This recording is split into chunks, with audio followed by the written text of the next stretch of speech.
এবারের বিশ্বকাপে ৬ জনই নতুন। অবশেষে বিশ্বকাপের দল ঘোষণা করল বাংলাদেশ ক্রিকেট বোর্ড বিসিবি। মঙ্গলবার ১৪ মে নাজমুল হোসেন শান্তকে অধিনায়ক এবং তাসকিন আহমেদকে সহ অধিনায়ক করে ১৫ সদস্যের স্কোয়াড ঘোষণা করেছেন প্রধান নির্বাচক গাজী আশরাফ হোসেন লিপু। তবে এবারের বিশ্বকাপের জন্য বেশ তারুণ্য নির্ভর দল পাঠাচ্ছে বাংলাদেশ। এই তারুণ্যের মিছিলে আছেন এমন ৬ মুখ যারা প্রথমবার টি-20 বিশ্বকাপ খেলতে যাবেন। এ বিষয়ে বিস্তারিত জানাতে উষা বাণী স্পোর্টস থেকে আমি মিথিলা রয়েছি আপনাদের সাথে। যে তালিকায় রয়েছেন তানজিদ হাসান তামিম, তাওহিদ হৃদয়, জাকের আলী অনিক, তানভীর ইসলাম ও রিশাদ হোসেন এবং পেসার তানজিদ হাসান সাকিব। এদের মধ্যে তানজিদ তামিম গত ওয়ানডে বিশ্বকাপ খেলেছেন সবকটি ম্যাচ। তানজিদ সাকিব সুযোগ পেয়েছিলেন 2 ম্যাচে, আর বাকি 3 জনের এটাই দেশের প্রথম বৈশ্বিক টুর্নামেন্ট। বাংলাদেশের উদীয়মান তারকাদের একজন তানজিদ হাসান তামিম। 2020 সালে অনূর্ধ্ব-19 বিশ্বকাপ জেতে যে দলটা এখন বাংলাদেশ ক্রিকেটের তারুণ্যের প্রতিচ্ছবি হয়েছে, সেই দলের ওপেনার ছিলেন junior Tamim. Emerging Asia cup দিয়ে জাতীয় দলে এসেছিলেন তামিম। এরপর সরাসরি বিশ্বকাপে খুব বড় কিছু করে না দেখালেও নিজের ভেতরে থাকার সম্ভাবনার কথা জানান দিয়েছিলেন ভালোভাবে।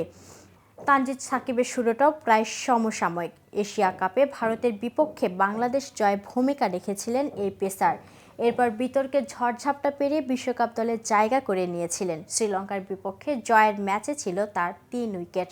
এদিকে ঘরের মাঠে শ্রীলঙ্কার বিপক্ষে ফিনিশার রোলে উত্থান হয়েছেন রিশাদ এবং জাকিরের। একজন ছিলেন টি-20 আর একজন ছিল ওয়ানডে। রিশাদ জাতীয় দলের রাডারে ছিলেন লেগ স্পিনার হয়ে। এরপর ওয়ানডেতে ব্যাট হাতে নিয়ে 4 ছক্কা ঝড় তুলে নির্বাচকদের মন জয় করেন।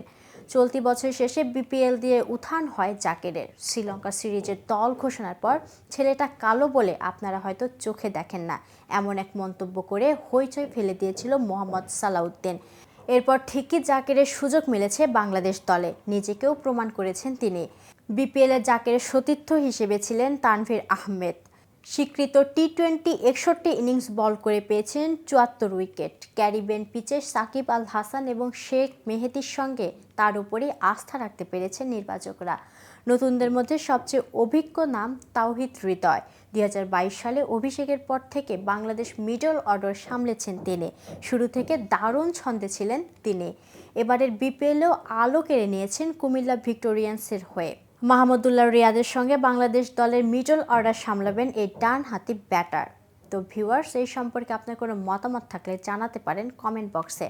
আর ভিডিওটি ভালো লাগলে লাইক শেয়ার করতে ভুলবেন না। আজ এ পর্যন্ত এতক্ষণ সাথে থাকার জন্য ধন্যবাদ। নিত্য নতুন খেলার আপডেট পেতে উষা বাণী স্পোর্টসের সাথেই থাকুন।